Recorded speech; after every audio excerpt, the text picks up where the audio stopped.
Welcome to the Tintin podcast, where we explore the adventures of Tintin, one story at a time. Whether you're a long-time fan of the books or you're just discovering the world of the Boy Reporter, this is a place for you. We'll be taking a deep dive into Hergé's iconic series, unpacking the stories, art, historical context, and everything else makes Tintin a global phenomenon.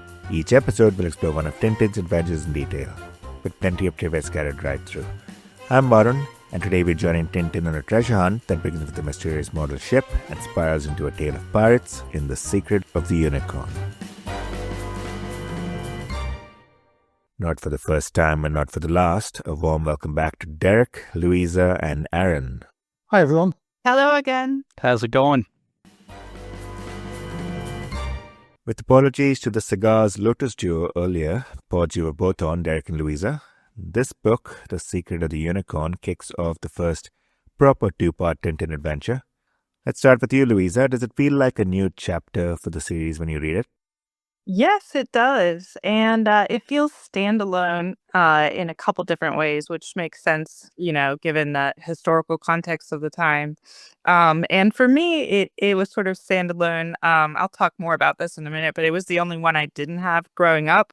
So, it definitely feels like a new chapter. It's like this safe harbor pause point where we're being domestic between these explosively exciting, life-changing thrills all over the globe. All of a sudden, we're in Brussels and we're talking about something exciting. But yeah, it's definitely a new start.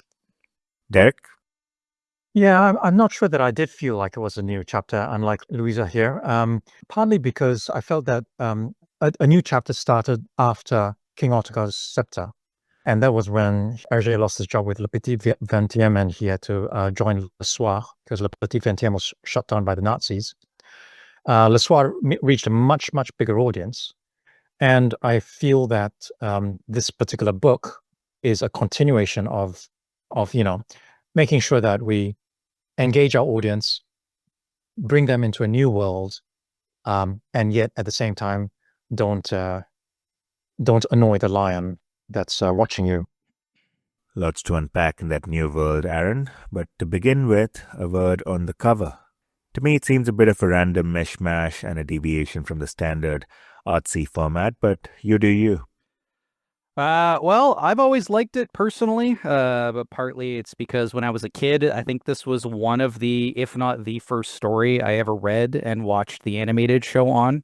So I've always liked the sort of swashbuckling adventure story. So to me, I've always thought it was pretty cool, and I understand that for some people it's sort of like a middle ground. But I think the whole point of a cover is to sort of give you an idea what the story's about, and I think it really gets that point across.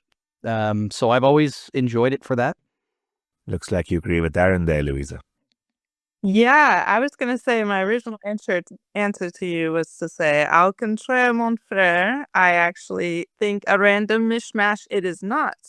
Because I was lucky enough to get my aunt's childhood collection from her, which was heavily dog-eared. And this one, for whatever reason, was so disintegrated you couldn't read it. So from the backs of the others, all I could glean about it was the cover, right? So I think the cover is actually incredibly accurate. Like, eventually, when I replaced it with my only shiny new copy of a Tintin, um, I realized that the contents are basically what my assumptions were, based on the spot-on depiction on the front, which is basically Haddock drunkenly charading as what is clearly a swashbuckling relative, and then you can glean the rest from the title being the unicorn, and then the ship focus on the front. But yeah, if it were like the others, like a vignette of like a full-fledged adventure of pirates, we would all be so pissed as readers opening it up, and reading about Haddock's relative. It would be deceiving to a reader to anticipate these protagonists interacting with these exciting elements if it was on the cover, So I really actually like it. I think it's clever in its own way. It's not a calculus affair is obviously the best cover, but it's creatively rendered in its own way, is my argument. I do agree that the Calculus Affair is a fantastic cover, partly because it's seen through a broken glass window, which is featured in the book. But if you think about how the Calculus Affair is envisioned, it's not dissimilar to The Secret of the Unicorn, whereby the ship is encased in a round circle, which looks as though Red Rackham is looking at the ship through his telescope. And then if you look at the Red Sea Sharks, which is also another cover where the Tintin is ensconced within a circle, it looks like the people on the raft in the Red Sea Sharks are being viewed through a telescope. In this case, the Marquis de Gorgonzola's telescope, which was of course Rastapopoulos' telescope eventually.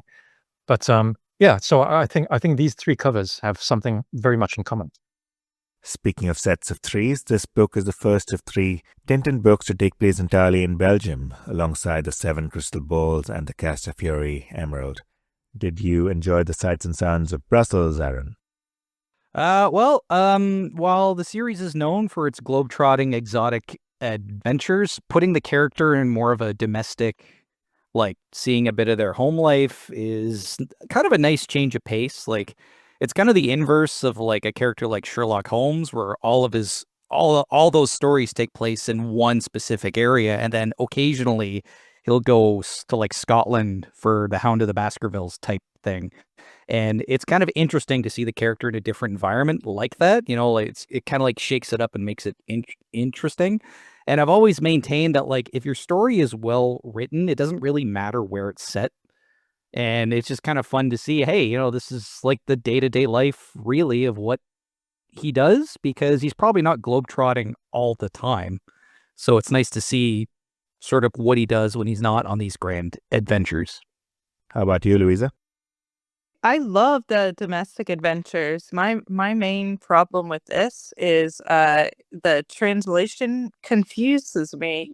Just seeing the address for Marlinspike Hall being clearly designated in England, it seems to beg confusion, particularly for younger readers. Like, will they wonder if he crossed over from Belgium to England on foot to go to Marlinspike, or are they going to conflate Belgium and England? I mean, that part just like it kind of trips me up. I can't help it.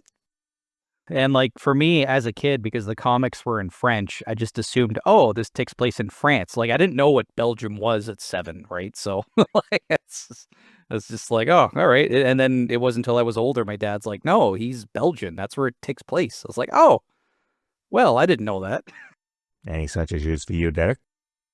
Not particularly, and certainly as a kid, I didn't think too much about the locations. I was in Singapore reading all of this stuff, and all of these places were quite foreign to me anyway. So, but this particular book is indeed set in Brussels. The first page is where Tintin meets his counterparts, Thompson and Thompson, in the flea market, and that is based on a real flea market in Brussels, Mahol Flea Market. A flea market, sorry. And not only that, I did really like the humble beginnings of everyone living in Brussels. Haddock lives on a flat which is in walking distance to Tintin. Tintin lives on a flat. Saccharine lives in a flat. Everyone lives in a flat because that's how people live in Brussels. So I thought that was really, really nice. But in spite of the fact that it's all done in Brussels, there was a nice cutaway in the middle, which was set in the Caribbean. And I thought that was pretty cool too. Yep, that scene in the Caribbean comes in pretty early on and introduces our first villain of the story, Red Rackham, a larger-than-life character with Pirates of the Caribbean energy. I'm sure you'll agree. Yeah. So if we look back at the Pirates of the Caribbean as a show, or any of the other pirate stories that we've read outside of Tintin, pop culture has kind of romanticized European pirates a little bit, and if we look back into history, the golden age of piracy in the Caribbean and the North Atlantic was between 1650 and 1730. And again, you can see Hergé did his homework here, because, as I mentioned earlier, they're set in that exact time frame, Louis XIV and also Charles II. So when we look back at Red Rackham, it certainly is a romanticized version of the Western pirates. And it's actually probably inspired by a real pirate by the name of an English pirate by the name of John Rackham, who lived in the 18th century. He was eventually, I think he was murdered in Barbados or somewhere like that. He was caught in Barbados and then sentenced to death. So indeed, it was probably based on John Rackham. Your review of the man, Aaron? Read Rackham. I've always liked, particularly because I watched the Nelvana show as a kid. He was one of my first experiences with like a romanticized swashbuckling pirate. And I've always liked his look. He's very unique. And I just think, as like, again, like we'll all go into this when we talk about the Spielberg film. I really find that they kind of used him a bit more in that version of that story too, which I was really happy to see because again, he kind of appears for the purposes of the plot. And then when he's not needed anymore, then, he's slain by Francis Haddock, which we all knew was going to happen. But, it's just kind of like he appears, he goes away, and then we never see him again. But I think, like, I've always liked him personally. Sir Francis Haddock, a spitting image of a more familiar Haddock recounting the tale itself, Louisa. Oh, yeah. Oh, it's wonderful to see Haddock's passions blaze, especially about his family. And the tale that he recounts, it's so exciting how he acts it out and involves Snowy. Um, and the way he loses himself completely to the drama of his ancestor, it's awesome. It's great. Unicorn Haddock better than Shooting Star Haddock? Yes, absolutely, because he's fully fleshed out. Although Shooting Star Haddock enjoys that at the helm Haddock power, this one gives him like the full vulnerability of this spectrum, this background, the prestige of his ancestors, and it really sets him up. So yeah, I think he's better. And as I was analyzing, the differences between the French version and the English version, I have personally concluded that Haddock is actually an Englishman and not a Belgian or a Frenchman, because in the French version, his ancestor was François Haddock. Haddock spelled, it's the Haddock version of it's the French version of Haddock, Haddock. But Captain Haddock's name is the English version, Captain Archibald Haddock, even in the French version. So his name is Captain Archibald Haddock. His ancestor was François Haddock.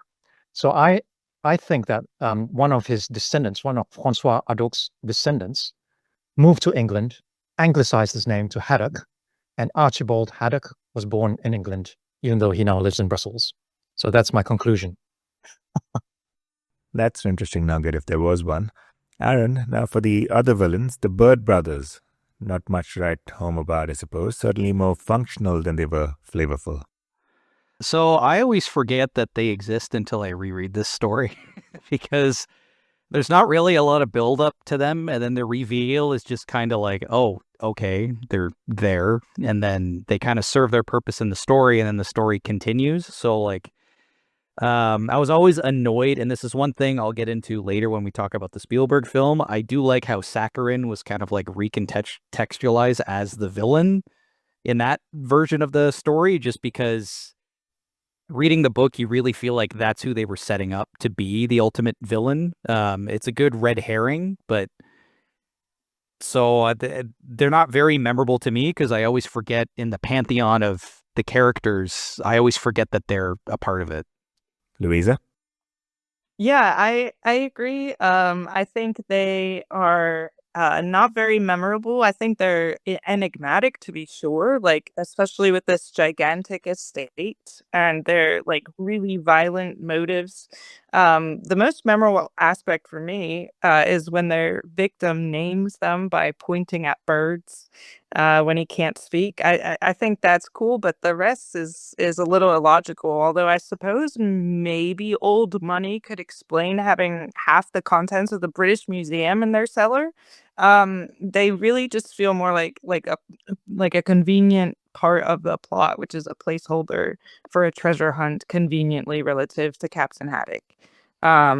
And without any of this, Tintin would never get to this point. So yeah, the Bird brothers are just convenient villains, not very memorable. Yeah, I agree with Aaron.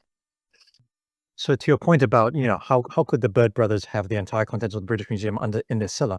So this is my rationale. So I had a friend who worked for Sotheby's, which is the auction house, right? And so there are a lot of rich people that go to Sotheby's to try to get their goods sold.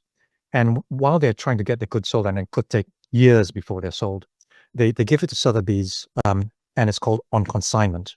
So these antiques are given to the antique dealers, Sotheby's, on consignment, so that anybody can come into the offices and have a look and see if they can make an offer, right? So it's and so that's kind of my theory behind these antique dealers. They've got all of this antiques that don't actually belong to them, but they're all on consignment from customers, and they'll sell them off slowly once they find a buyer, because it's quite hard to find buyers for these things.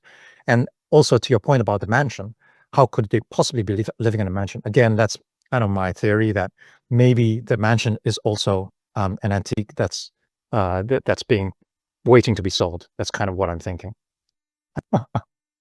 Good point. Great, and we can keep going with the villains. There's a pickpocket in the loose as well. Which brings me to the question. There's a fairly complex story with layers upon layers. Did they weave into each other well enough for you, Aaron?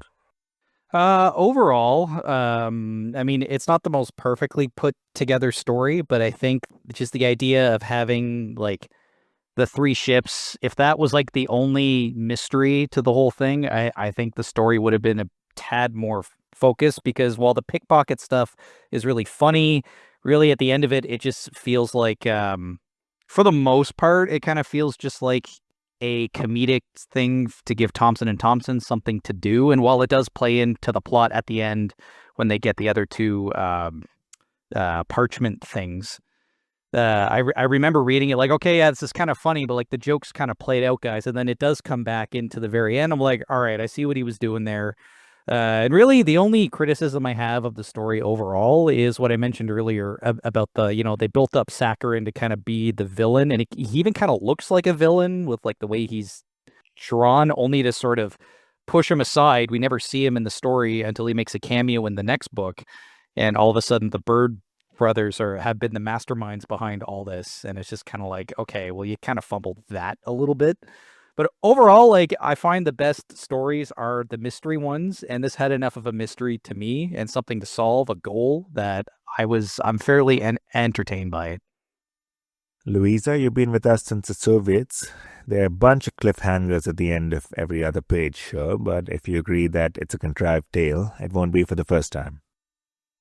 Well, I mean, I will say, to be fair, a lot of them are like this. But I think it comes off a bit contrived from the beginning. Kind of like Hergé was just waiting to introduce this Haddock treasure hunt angle. And he had to whip together some complex circumstances.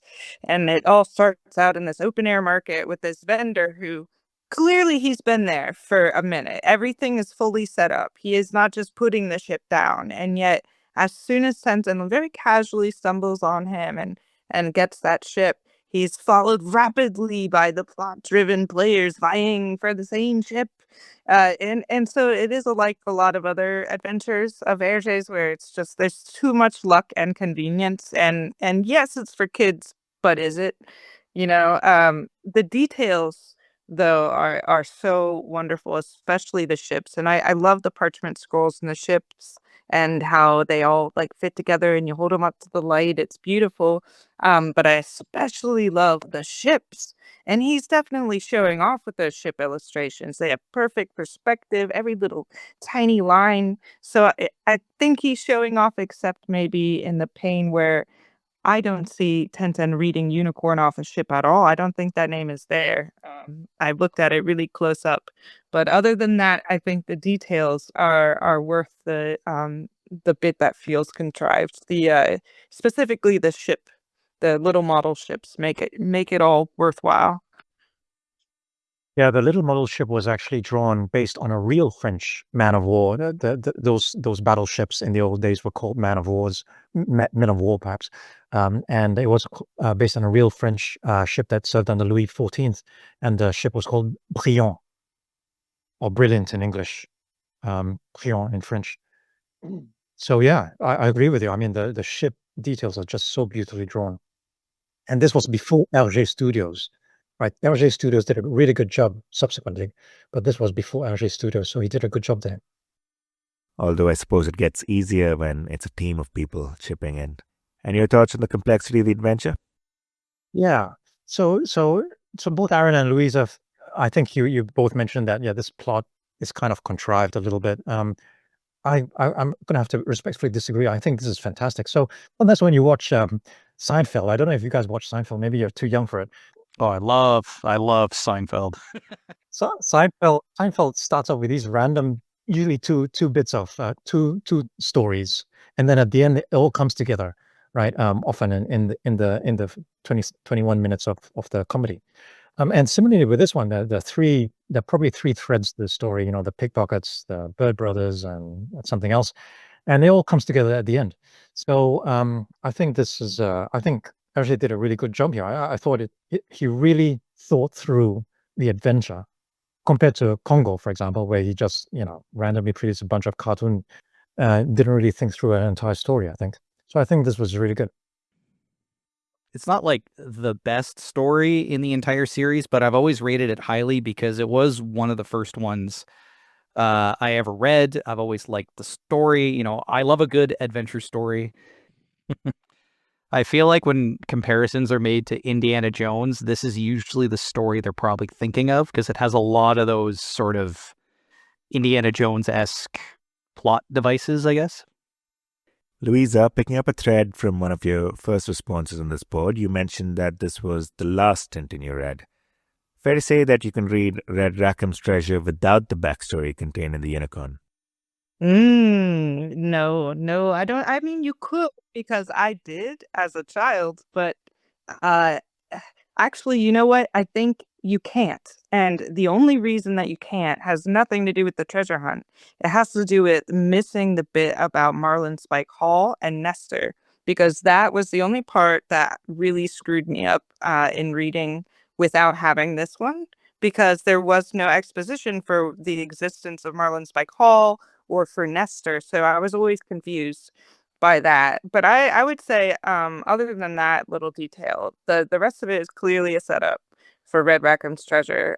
It's there to make the treasure hunt logically paced. And I think you know this because of that last panel, which to me is really creepy. Because you don't really like, I think it's jarring to see Tintin turn to the reader and then shout at the reader at, all of the sudden at the end. And so when else would he take the time to break the fourth wall except to set up the real adventure?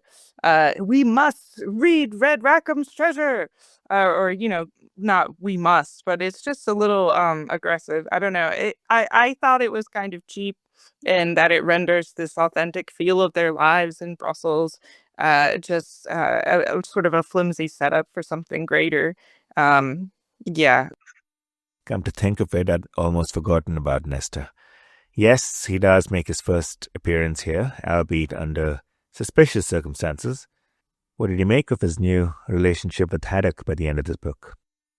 Ooh, yeah, I don't know. Personally, I think it's quite an awkward trade-off. I, for example, Haddock only protects Nestor as a way to nurture his own chronic alcoholism. Uh, it's very transparently apparent. And from the subtly pained look Nestor gives his new master when he's hustled away to get that 3-star brandy, you can kind of see that he resents Haddock, or at least that's what I see. And I always thought that Hergé is particularly masterful with that ligne claire style with the very subtle expressions. And I don't know if I'm reading a bit too much into it, but I swear in all of the interactions with Nestor and Haddock that there's a wrinkle of distaste in Nestor toward Haddock. So that might just be me, but I never really fully trust Nestor. He works for these bad guys, and then all of a sudden he's just well, we trust him.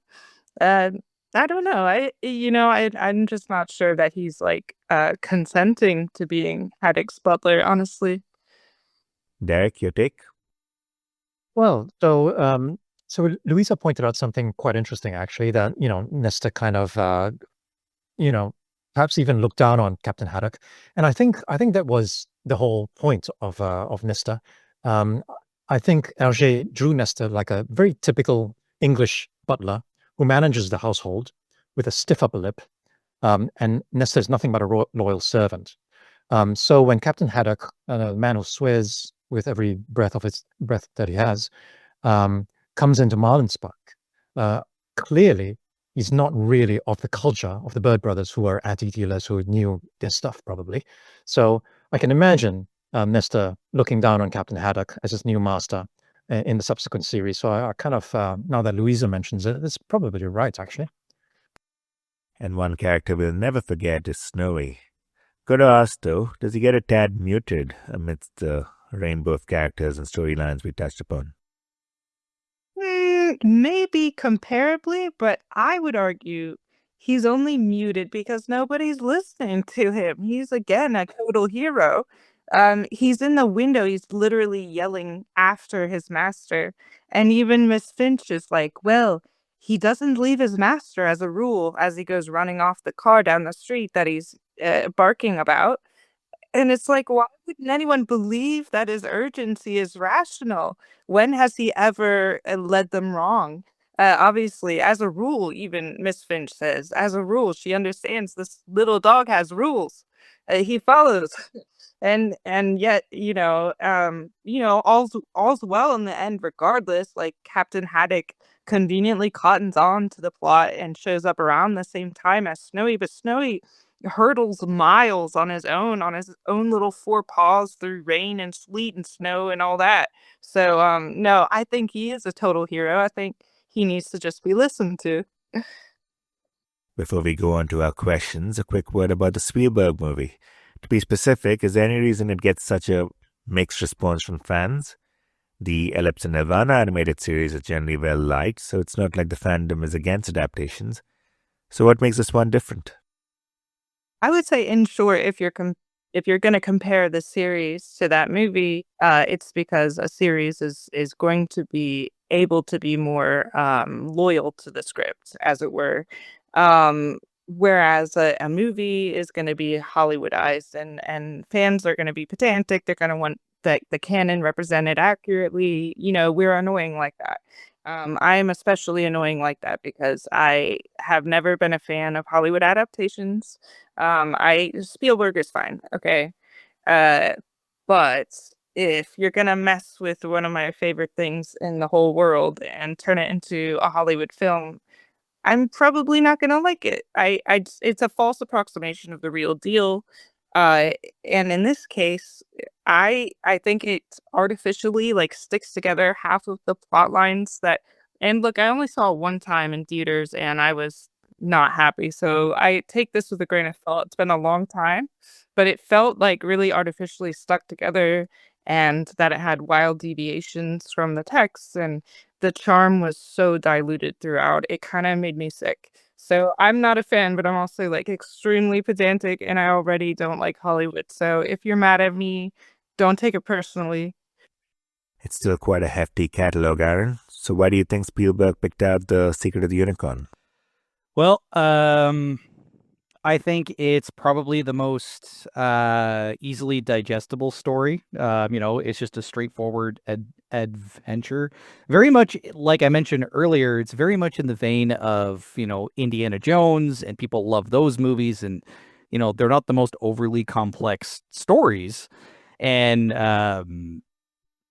yeah, it was probably just the most straightforward. It was has some of the iconography, has been famous even to people that are not really that aware of what the character is. And it was probably just the easiest one to adapt. Like, I would have loved to have seen another one, but I think it was just the safest choice for the time. Let's roll with the questions. Aaron, is Marlinspike Hall inspired by a real building in Europe? It is. I had to Google the name because I completely forgot. It's based on a building called Chateau de Cheverny, if I'm saying that right. It's a building in France that looks almost identical to Marlinspike Hall, but Hergé actually made it a tad smaller, so there's wings on either side that he took off completely, saying that it would be one thing for Haddock to inherit a building like that. It wouldn't be so realistic to get like a state house type thing. So yeah, it's definitely based off a real spot. Louisa, a listener, points out that the Thompsons are doing some real detective work in patches in the story and wants to know if they are crazy for suggesting that this is their most useful appearance yet.